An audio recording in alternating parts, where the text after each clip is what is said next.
players. I mean, Mystic after the Q and Def just because he's that damn good, and I want to see whether they're able to go toe-to-toe. Well, let's see what they can do as we head into Champions League for game number 1 between EDG and Team WE. Already Elise and Rek'Sai have been banned out by EDG, so Son of Baron getting less tools to take the Barons away, as Vladimir and Rise, two of the more staple red side bans, going to be coming out from Team WE. Yeah, they certainly are, and this is something that EDG has a luxury of doing, picking on junglers, because Clearlove does not play the social norm, Fish. So he's not really impacted by that at all.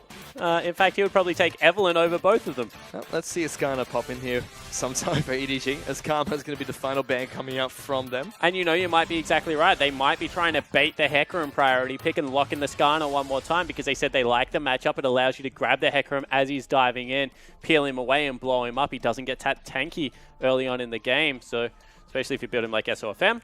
So we'll see whether that is the case. Well, Team W has one final ban. They take away Graves. Not too surprising, seeing as that is Clearlove's most played champion this year. Yeah, it certainly is. Let's go through it. Kindred's still available, but the armor nerf really hurt her. Gragas is still up. Doesn't generally jungle as quick as the rest of them. Then it would probably go down to Hecarim. So Nidalee is available. You know, we have seen it played by SOFM, but everyone else seems to have fallen out of favor of that champion. Instead, EG trying to be trendsetters once again. They lock in Sivir as their first pick. Yeah, they certainly do. Of course, Daft, a very good Sivir player. Oh, what the heck. Shout out to Pastry Time as he picked up the pentakill. But it just really facilitates Mako, and that's what I like about it. If they want to play something like an Alistar, if they want to play some hard CC down in the bottom lane, Sivir really allows Mako to make the rotations that he needs to get the team ahead. Strundle's going to be the first pick coming out from Team WE, and then looking to take a page out of EDG's notebook and pick up Braum as the supportive choice. Yeah, they certainly do, and you know, that is a denial. Also, one of the better disengaged supports, and this is what we credit Zero for a lot. He will get you out of any sticky situation, so I like him on the Braum. I also like Trundle Braum just as a staple rule. I think that they have very good late game dive onto 80 carries together. Lots of synergy coming out from Freylord, able to freeze people up quite nicely. Still waiting to see what EDG's next 2 picks are going to be coming into this game. As we said, when they pick Sivir, it's generally hard CC. I guess the Thresh has that. Mako will be picking up that champion here today. Has played it a couple of times at the summer split of the LPL. Maokai is the pick of choice for EDG, something Mouse has been playing quite a lot now. And this is why we thought Maokai would fall out of the meta, is because, you know, you have to take him into the likes of Trundle now. Well, Mouse just does a blind Fish. He doesn't care about that Subjugate ultimate. He really just wants to be able to farm outside lanes, get better flanks early in the game. I'm expecting a lane swap now for RNG to try and open, EDG to try and open up this map and really try and exploit some of those early game weaknesses of WE. Still no junglers being picked up by either team. As Team W looking for their next 2 picks. Hecarim is being hovered over. Like we said earlier, it's probably one of the more contested jungler picks after 3 have been banned out so far by these 2 teams. Last time EDG played Kha'Zix, they did play it with a Maokai top. I mean, they're looking at a couple of tanky members, so Kha'Zix makes a little bit of sense. As we said, Skarn is the other logical choice. With Sivir, does a lot of work, and they have gone into the Hecarim matchup, so Clearlove doesn't hate this matchup in the jungle. Still possible for him to throw out a Gragas if he chooses to, so another jungler that's becoming a little bit more popular at 6.13. Why do you do this? Why would he ban every jungler to just take Gragas? That makes no sense. Come on, get on board. I'll get on board when he locks it in. Locks it in. Yep, that makes sense. I'll be on the Skarner hype train. So I'll be Evelyn. It's taking this time. They're offering up Zed for now. We've seen that being picked up recently, especially yesterday. We saw 2 Zed games back to back. I think that the reason they're actually hovering a couple of assassins right now is she did hover the Azir beforehand, and that would be something you just have to keep your eye on, especially if it's double assassin. I mean, Azir doesn't deal with that at all well. Neither's going to be the Kha'Zix. There it is. So they do lock in the bug. So he goes for the bug starter Pokemon as opposed to... What is Skarner? He's a bug starter as well. Why do you get 2 bug starters in this game? What? They're not even starter Pokemon. How do you know?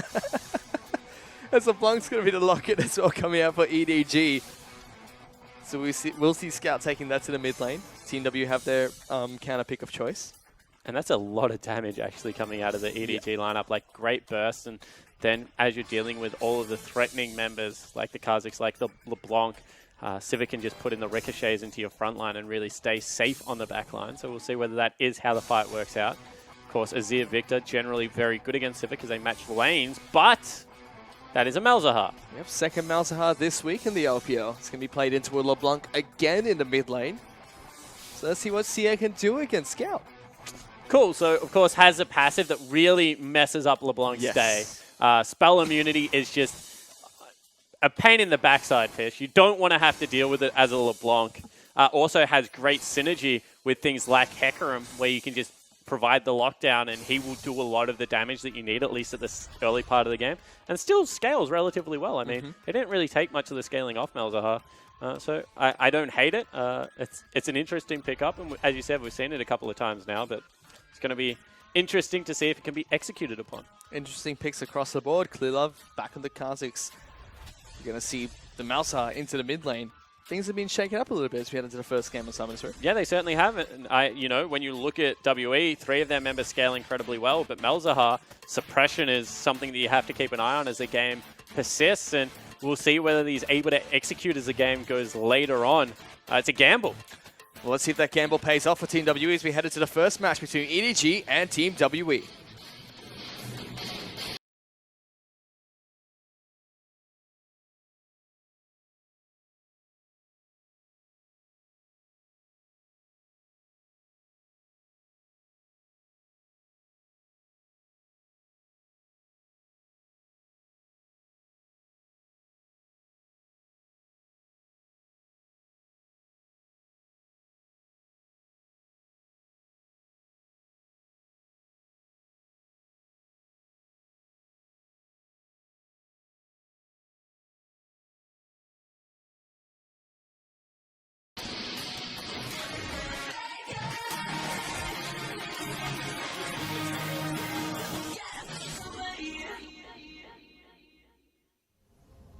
We're on to Summoners Rift for game number 1 between EDG and Team WE. That is a Getting infernal hot. spawn. It's an infernal dragonfish as we get onto the Rift.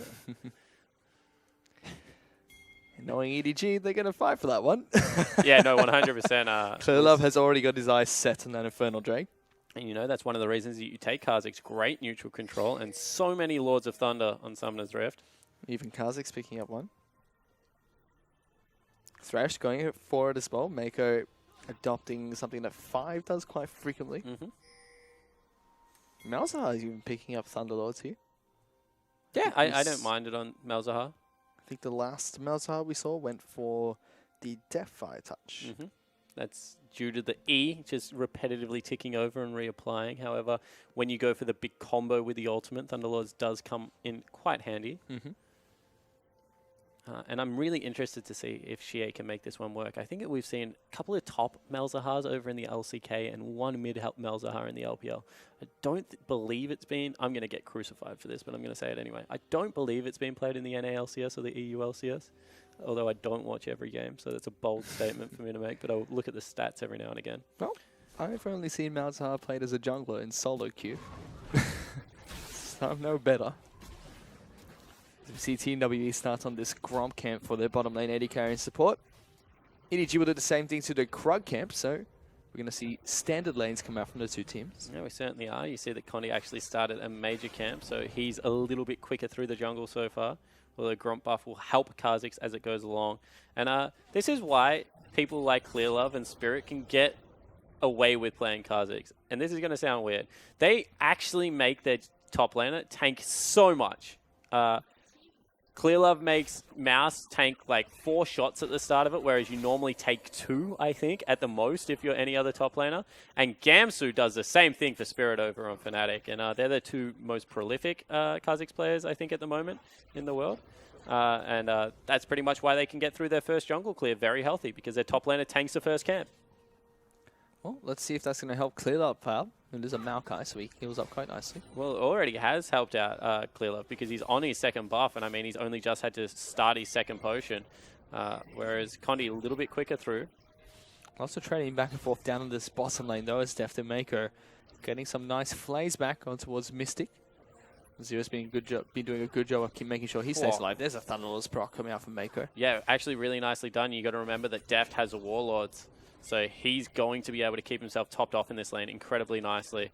Actually, a good trade there comes out. Yeah, Scout really understanding how that passive plays around for Malzahar, but Condi, very early visit to the bottom lane. Yeah, and he's seen how aggressive this lane is willing to play. It is pushing in, so it's going to be a hard gank to execute upon. But if EDG posture much more aggressively, certainly will be a window. Condi's being very patient in this bottom lane, waiting for the right time to strike. I'd be interested to see if they go for a dive. I don't think that's actually going to be possible. So in the end, he's just wasted a heck of a lot of time. He's still waiting there. Decides not to push up. Mystic and Zero are taking a lot of damage from the return poke.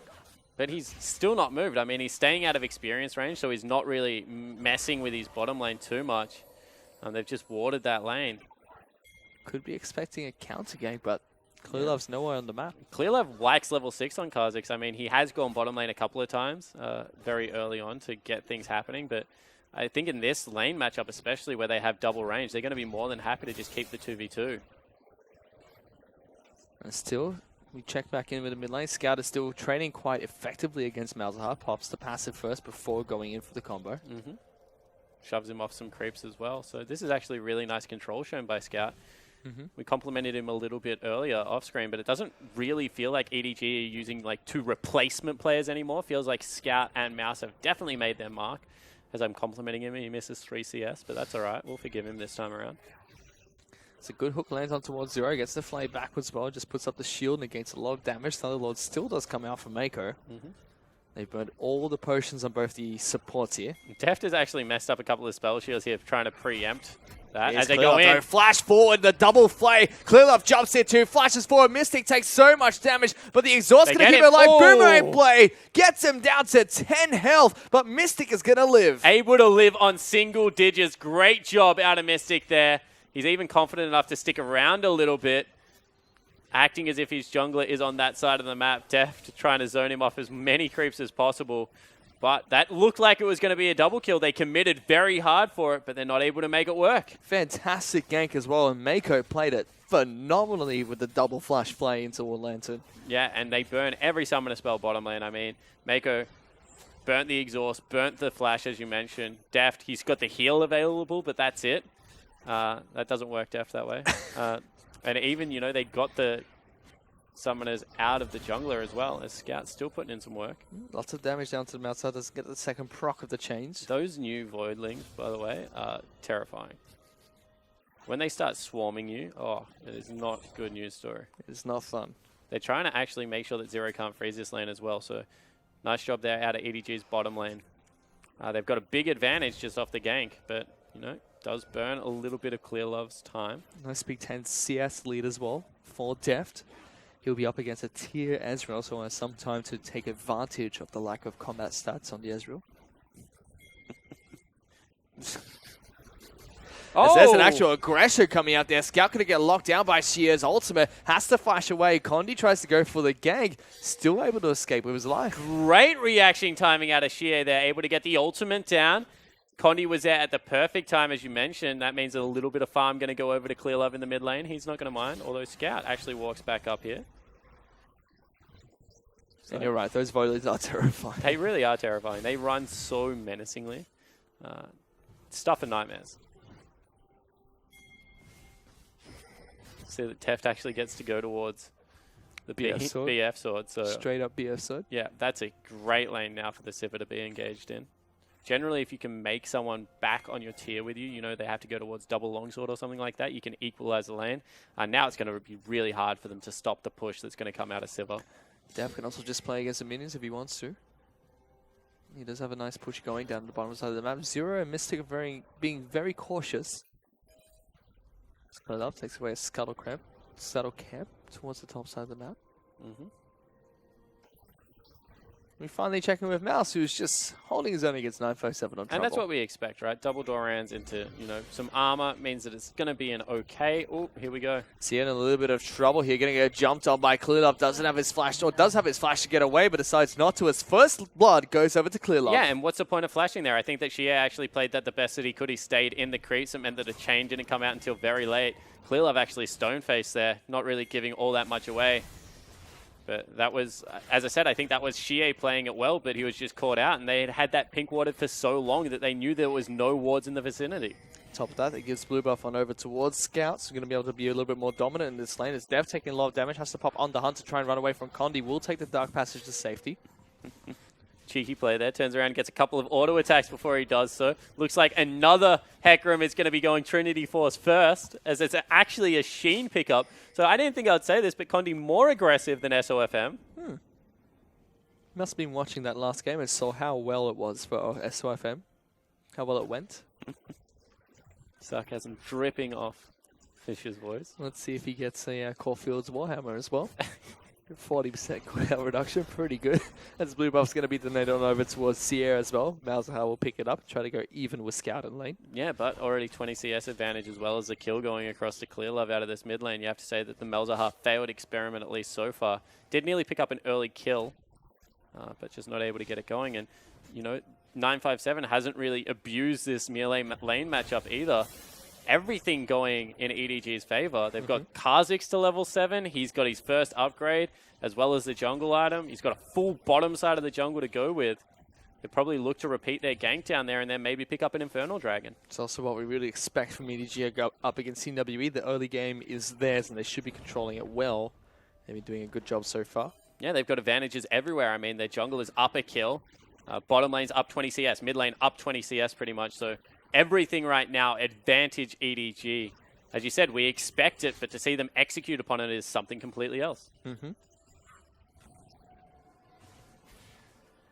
For now, Mako and Dev just shove out the bottom lane and head back to base. Mouse still going even up on the top side of the map here, farming up against 957. And you have to think that EDG, even though they have won out on this early game, I mean, they picked up the first blood. It is about a 1,400 gold lead. They still want to get more out of it. So we'll see what they go with. Did he actually just evolve W? Was the I? Kha'Zix? Yeah. I did not see. I'll have a look next time. Which would be very interesting, because that's a lot more mana intensive. Helps you farm up a little bit.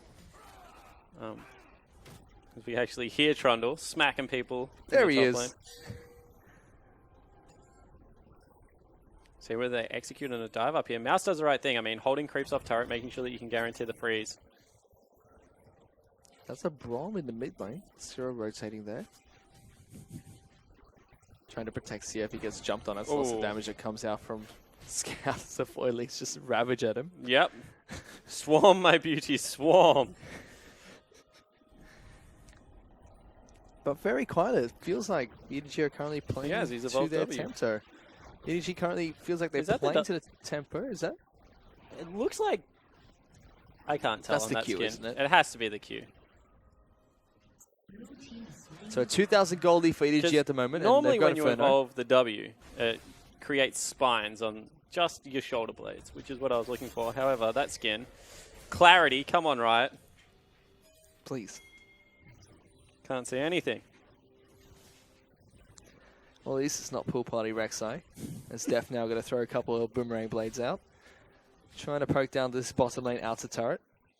Zero puts up the shield. Dark Passage gets into safety. He's just playing against the minions and trying to shove Mystic underneath his turret. Yeah, but with that shove, I mean, they're able to pick themselves up, full control of the river. And this is where you see like which team is playing with priority. You see double pink ward on bottom side of the map, double pink ward towards top side of mid lane as well.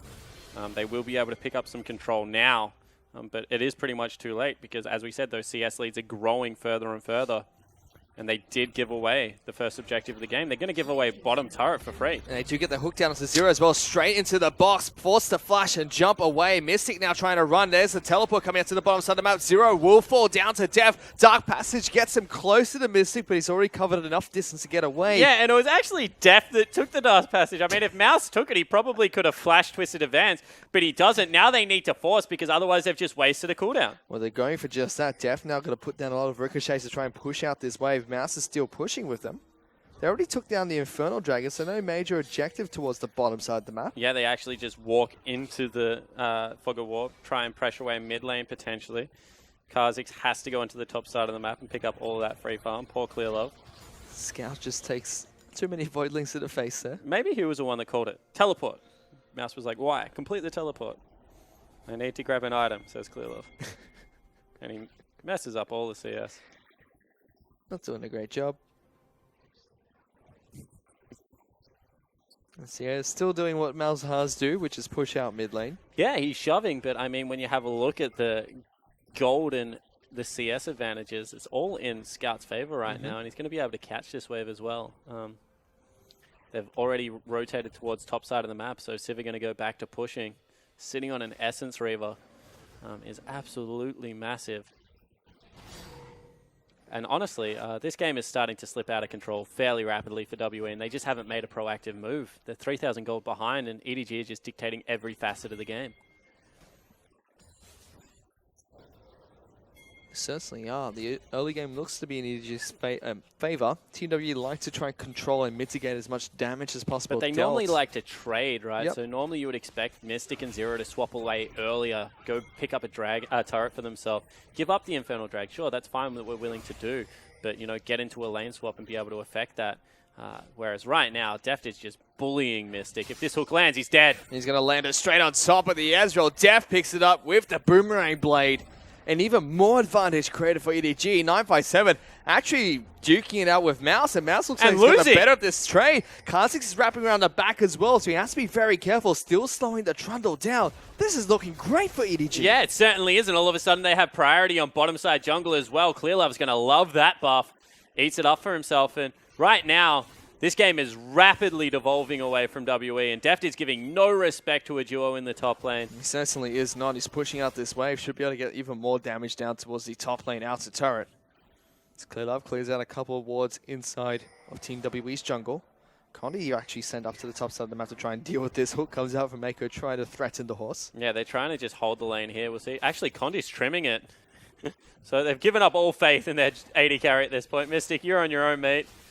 And, you know, this is just a bad news story for the whole WE lineup, because where they count on going even, where they count on making good trades to get themselves an advantage, is just not happening right now. Certainly not. That is just hilarious to watch. That's honestly what it looks like to go into a backyard in Australia. If those things are spiders marching in groups of 4 fish, don't go near them. Good advice. Really, don't know what to say about it's that. It's really not, by the way. Early QSS has been picked up by Scout. I mean, they feel like they're that much in the lead, and he is actually, when you have a look at the item advantage. He's just got a luxury QSS on top of his Morellonomicon. It hasn't hurt him anything. Going to be able to negate the ultimate coming out from Sia if he needs to. Or at least force Sia to use it on Def, you know, shift all the problems onto the AD carry instead. Def doesn't really care at this point in time. I mean, if he's getting rotated on, it's probably because he's killed 3 turrets and a couple of people right now. That turret's actually going to fall down quite soon here, Def. Able to take the Dark Passage back to safety. And still just pushing up this wave, chipping away at the turret slowly. Sia, it's passive popped again. And you can see that Scout really is weaving that nicely at this stage of the game. I mean, he's just popping in, throwing out 1 Q, getting back nice and safe underneath either the turret or into some fog of war. Condi's on the top side of the map. Kha'Zix is here though, and so was LeBlanc trying to rotate. Def able to dodge out the ultimate coming from Zero. Doesn't even take the Dark Passage. Still just training damage back towards Team WE 3-on-1. He is so confident on this Sivir. Both of them are. The duo lane is just so confident. I mean, there's no flashes. They don't use anything at all. Just a Dark Passage to get you away. No, you don't want to take it. Okay, let's turn around and fight this. Now Mouse in a bit of trouble against 957. Still more than happy to go toe-to-toe for now as Clearlove makes his way up towards the top side of the map. The turret is going to fall down. EDG now 2 turrets to 0. And Team WE just look lost at the moment. They're collapsing under the EDG chokehold. And, you know, they've even rotated another member into the top lane because they need to stop the bleeding. But this is not how WE play League of Legends. They want to trade. They don't want to staunch. Instead, they want to shift pressure somewhere else. But honestly, EDG is giving them no chance because they're losing every single lane. And they're taking every single buff, getting as much vision as possible. Now red buff under contest. Condi wants to come in and try and go for the steal, but Zero has been locked down. Clearlove will pick up a kill. Mystic and Condi have to be very careful. Here comes 957 is up here. There's the teleport coming in as well for Mouse. He can't quite decide what to do. Mouse flashes in, goes on top of Mystic. Lots of damage will be popped down. Clearlove looking for an opportunity to go in, but Sia gets lots of damage back down on towards LeBlanc. Mako has to try and run away. Thresh still alive. I don't know how Mako Mako's done it, but he's lived long enough for the rest of the teams to just demolish the TWE lineup. Clearlove picks up a double. Scout goes back in, and 957 will get taken down. That's 4 kills and over to Team EDG. And EDG absolutely smashed Team WE. I mean, they go in, they try and repel, but it is too late. You have waited for a 7,000 gold lead to accrue, and they're going to take down another turret, and this is an absolute whitewash. Certainly is. EDG now 3 turrets to none. They have the Infernal Dragon. Next Dragon's back up, but first, let's take a look at this replay. Okay, cool. So they grab the pick over the wall, and they just hard commit. They single him out, and this is what we said. Double Assassins, they'll do that. They rotate 957, but it just wasn't soon enough. They're already fighting at a disadvantage. Mystic gets stunned up, has to use all of his spells onto the tree. And Deft and Mako just put in work on the backline. Scout cleans up the rest of the team fight, but really this is a 5-man EDG unit just outplaying their WE counterparts. I even got confused throughout that fight because I thought that surely Team W were putting down all this damage onto LeBlanc. They were chasing down Mako. Yep. And he put in some work to try and get away from that. Well, they can't focus fire LeBlanc. I mean, she's so slippery. She only used the W to get over the wall. She already has the QSS, and you see the damage that comes out of Kha'Zix. I mean, we make fun of the champion pool that comes out of EDG in the jungle position, but it is honestly one of their biggest strengths, the fact that they don't have to play conventional and can still win. Mm-hmm. There was a lot of damage that came out from Clearlove. He played that fight quite nicely, getting a couple of resets in the midst of it. As Def now looking back towards the bottom lane inner turret, there's a 4-man squad of EDG looking to take this one down. And you said big test for Mystic because he has been constantly sitting at the top of the MVP rankings. He's amongst gods with Uzi, with Deft. And this game has found him well and truly wanting. I mean, Deft 303. He's picked up 4 turrets around the map as well, pretty much single-handedly. Guaranteed 2 dragons, as well as having a 40 CS advantage. This is Mystic on his best champion, and honestly, it's not good enough. Now, Mountain Dragon's going to fall for EDG. Next Dragon to spawn is going to be an Infernal Dragon. If EDG can keep snowballing like this, it's going to get even more advantages from these objectives. Yeah, and this is one of the things that when you pick slightly early game, I mean, LeBlanc, Kha'Zix, they are going to fall off as the game progresses, but then you get double Infernal into Mountain Dragon as the first 3 dragons of the game. It's why you can't afford to go late all of the time. And they knock down another turret, this time in mid lane. 8,000 gold lead, now 9,000. What gold lead almost for EDG. Looking very strong 20 minutes into this. Team W at a 35-minute team. We might not even get that far, though. And when Dragon used to give Goldfish, if you were up 6,000 gold at 20 minutes, with a couple of Dragon gold, in there, about 1,000 gold a pop, you would be like, that's game over. There's no way you can climb back in. This is 10,000 gold and 3 dragons. I mean, this is such a hard hill to climb for WE. If any team can do it, it's probably Newbie or WE, to be fair. They are the 2 late-game team-fighting geniuses, but I don't even think they have a good team-fighting comp this time around. I mean, they peaked very much to counter lanes, and it just didn't work out. Well, Condi even went for that Trinity Force on this Hecarim, not completing his jungle items either. So he's not the tanky frontline they need right now. 957 has a Ravenous Hydra as well. The spectral horse in Hecarim has been more spectral than horse this game. A little bit invisible as the game has gone on. But, you can't really blame him because he's just being choked out. I mean, his lanes has given him absolutely nothing. The fact that Mouse was able to stand up to 957 so well in the top lane on a pure tank really is credit to the young top laner of EDG. But, Ray was on EDE. Amazing J was on EDE. Meanwhile, there was this team called ADG, that was doing good things, and Mouse was the top laner on it. And everyone was like, it was a mistake to watch Ray walk. It probably was in hindsight. Ray's a very good top laner, currently playing for Apex over in the North American LCS. I mean, Amazing J, mistake to let him walk when Koro, he's slumping so hard at the moment.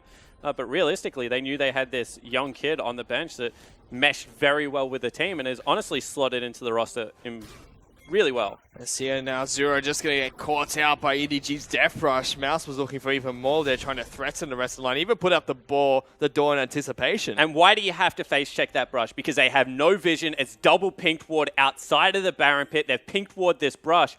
And Kha'Zix does it so damn quickly They're checking for vision one more time. There they here's go. a flash. Mouse is on top of there. Condi's going to fall down without any resistances. Mouse trying to do what he can against Mouse. Two-shot barrage does come out. 957 trying to be a beast. Actually, it's going to be Deft that gets caught out. Takes a lot of damage. The flame will come up from Mako and a hook back onto 957. This is looking like a good fight for TWS. Deft does find a kill, but here's the LeBlanc. Gets the kill on top of Mystic as well. Gets taken down. It's going to be a delayed ace coming out from EDG. Yeah, it certainly is. So they go 3 for 5 in the end, and you mentioned it. WE put their best foot forward in that one, but it just was not good enough. 957 was absolutely massive, and Mystic was able to put out the damage, but EDG, with all the vision, all the control, just able to pick it up. And so Will definitely be able to take down this red buff for himself, so even more objectives falling into EDG's hands. 9,000 gold up, will be 10,000 once Scout takes down this mid lane inner turret too. So even though, you know, they trade as evenly as they can, EDG still get a couple of key objectives off the back end of it. The vision hasn't changed around Baron. They can just go right back there. It's a hard game for WE to win. I mean, that just showed that their team comp is quite good in chokes, but I don't know where they go from here.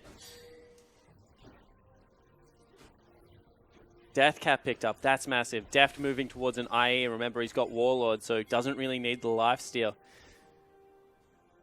Bit of armor picked up for Clearlove now, who picked up a couple of assists, 3 assists actually in that last trade, no kills. EDG doing the same thing again though, setting up the deep vision around Baron, trying to look for those picks before they go for a major objective. Mystic trying to ward out where he can to go for farm, even waiting for Condi to support him so he doesn't get caught out. And once again, the reason you have to double face check Baron is because Kha'Zix, isolated target, Baron just takes so much damn damage, and you know, with someone like Mouse and Mako, the shields that come across, they're just not going to take any damage in response. So you really do have to respect this EDG lineup and how quickly they can do the buff. Well, they do get a scrying order towards the Baron. EDG looking for a play though, as they do find 957. The box comes down 2-0. Now uses the ultimate to try and separate the team. Teleport is coming in from Sia as well. No, that's coming in from Scout, and Mouse. They're trying to go and collapse here. Scout actually takes a lot of damage trying to jump into the back lines. Team WE now looking to try and turn this one around. Mouse is trying to turn this one back. 957 is going to get hooked up the knife, but Mouse is going to be falling down. 957 gets the kill. Full retreat coming out from EDG. Condi and 957 are still trying to chase. One pillar would separate Depth from the rest of his team, and they're not going to get close enough. And Team WE turn around that fight. Couple of fights in a row. WE have been able to get the jump on it, and now they're going to push in and look for a mid lane turret. Shorten that gold lead. We already said that they picked greedily for early game here, EDG. Maybe it's coming back to bite them, although too early to tell. Certainly might. Let's see what happens in the next few minutes here, because Infernal Dragon number 2 is going to be spawning in 30 seconds. EDG will have their eyes set on that objective, try and stack up the advantages for these next few team fights, try not to make the same mistake as what they have in the past few against Team WE. And that was a huge investment. I mean, double teleports used. No teleports on the side of WE, and they're not able to make it work around the Baron buff. I mean, they should stop baiting this and maybe just start it up, because they do it quickly. Instead, posturing towards an Infernal Dragon with Mystic on the other side of the map, probably should be able to grab it. But EDG will get that objective, like you said. Kha'Zix does so much damage to these neutral monsters, picks it up in a matter of seconds, and the final Elemental Dragon to spawn is going to be another Infernal Drake. So EDG, they do have that if they can secure the pit. You say final, but technically they have a 45-second window to kill it. I mean, and if that dragon was to tell any tale, we're going to have one more, Fish. Do they? Isn't it a 6-minute buff? It's a 6-minute dragon spawn, which means it spawns at 30 minutes and 32 minutes. Elemental Dragon spawns at 35. Elder. Yeah. So one final Elemental, then into Elder. No, they'll have another one. So if it spawns before 35, they get another Elemental. Don't worry about it. Let's go. We'll see. Not going to happen. They do clear out the Baron pit, though. Scout standing on top of a ward. He's very used to this brush actually being checked. He's going to get taken down pretty low here. Yeah, he's in trouble. They actually should have swept that one out. I mean, that's actually laziness from EDG's behalf. They have been baiting this Baron for an awfully long time without pulling the trigger on it. As Raz would say, at some point, you just have to actually hit the damn neutral and try and get it done. They're still waiting for Maokai to come with his teleport. He's still doing a good job of 1v1ing 957. However, that ultimate is starting to really shut him down in team fights, as we expected it would. I mean, maybe another couple of tank items out of the Trundle, and he can actually 5v5 team fight. Big items for Def, though. He's gone back and picked up the Infinity Edge. Already had that rapid fire cannon. So lots of damage come out of Sivir. Yeah, it certainly is. Extra range would help out a lot, too. Being a 500 range AD carry. But once again, the dive is there on the back line.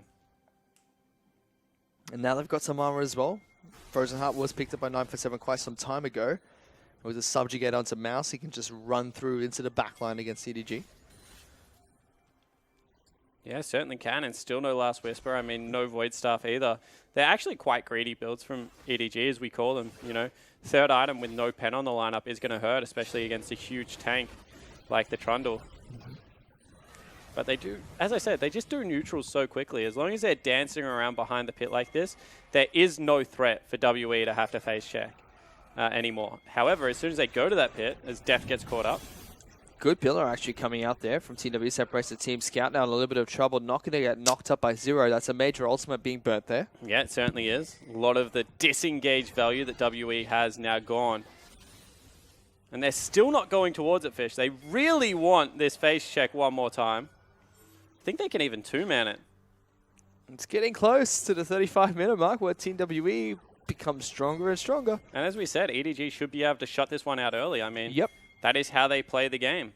It's normally around 30 minutes when they do just that. They're going for the on the hunt onto 957 first. They lock him down. Oh. They obliterate 957. Condi gets into the back lines, but he's been exhausted. Seer does get an ultimate off, but it does absolutely nothing as Mouse locks him down. A double kill will come out for Clear Love, and this time they're going for the objective. Yeah, they certainly are. They're able to pick it up on the back end, and that was just so much damage coming out of the EDG lineup. I don't even think 957 expected it. They will be able to rip through Baron, as we mentioned before. And honestly, Mako's skills were just on display there. He had a couple of really clutch hooks. He had a really nice lantern in with his top laner as well. Let's have a look at it. So hook comes through, nails him. They blow him up straight away. Box goes down. He's able to peel for his AD carry. Then he lands another hook here and brings in Mouse with him. Able to get it done. I mean, there was really nothing that WE could do after Trundle fell down so quickly. Fantastic. They finally get the face check, so to speak, they were looking for. This time they initiate it from Fog of War. They've got the Baron buff now. They've got the gold lead. And we mentioned this during the pregame. 30 minutes is where EDG starts to clean teams out. Yeah, they certainly do. As I said, 27 to 32 minutes is like what their standard games go for. I mean, there of course are anomalies in there. As Def now starting to put some hurt in. You see 700 ricochet crits there. But they still need to make sure that they're going with a 1-3-1 because Malzahar has a lot of wave clear. You mentioned this earlier. Pushing is kind of Malzahar's thing. It certainly is. Counter pushing, pretty good too, but he's up against a Baron up team. Going to be difficult. Mouse is just making sure 947 has to deal with Baron up minions up in the top side of the map. Going to make defending those a lot harder. As EDG looking to try and push in towards this mid lane inhibitor. Tara, lots of damage going down from Def. He's actually inside the base. This one will fall. Now the inhibitor is the next target coming out from him. Mouse going to join the team from the back end of the fight. Pillar does come down trying to separate Def, but no follow-up will come out from Team WE. Mako getting damage on towards the inhibitor as well.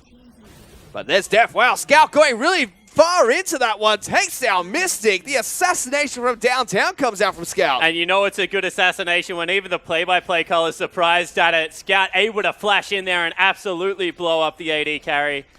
EDG looking to break the base for a second time. My goodness, that was just too quick to even watch as Mako takes a little bit of damage from the Malefic Visions. Scout still trying to be a pest to move into the back lines here. Def now has the Baron up minions moving towards the base. Mouse actually has a good, he used the clap down, trying to get on towards 957. Locks down Zero instead. Def finds a kill them onto the inhibitor next. 957's the target. Condi is into the back lines where Scout flashes away from the ultimate. Meanwhile, 957's being ignited. Scout's going for it. Doesn't get him, but gets Seer instead. EDG have broken the base. They're going for the Nexus. The death time is a little bit too long. They're going to be able to pick up game number 1 here against Team WE. Yeah, they certainly do, and you know, it was such a clinical performance out of EDG in the end. They're going to look for a couple more kills before the Nexus dies. They'll grab them. One for Deft, one for Clear Love in respect to each other, but honestly, that game from WE was way too slow. EDG they had 4 turrets and had opened up the map in standard lanes before WE even blinked. They closed out the game before 35 minutes, which is where we assume Team WWE start to get rolling.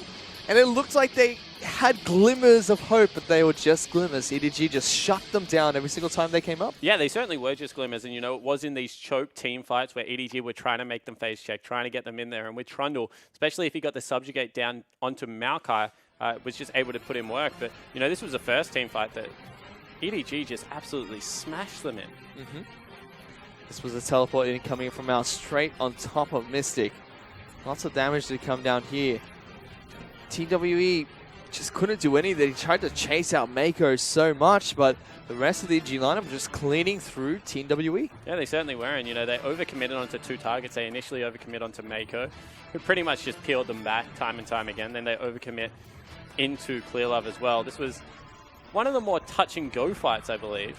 This is where Condi got obliterated at the start of the fight, but 957 just left untouched. Clobbers through people. Def gets a little bit greedy with positioning too. Yeah, and, you know, it took a very good play from Scout to even turn this one back in the favor, because right now it looks like it is going to go WE's direction. But Scout, the hero, did arrive on time, saves Def's life. And they find one more team fight after that, but that is all they get, as this was the fantastic play from EDG. They finally get it. Third time is the charm, and clean up Team WE. Yeah, exactly right. And they really needed Condi 957 going in at the same time, because otherwise it was just no one tanky enough. And as we said, Mako honestly put on a clinic on Thresh this game. Shows why he's one of the most respected. Oh, this is what you were talking about. There you go. Flashes in, just blows him up. Really showed why Mako is such a great support player right now. His Thresh was really good in that game. And time again, we're saying Def, you know, picks up the kill. But when you actually go back, look what it's from. It's because Mako's landing these clutch hooks, able to get him out of the way and keep him nice and healthy. Well, that was the first game going over towards EDG. They pick it up quite convincingly against Team WE. We're going to go into a quick break, but we're back with game number 2. Don't go anywhere.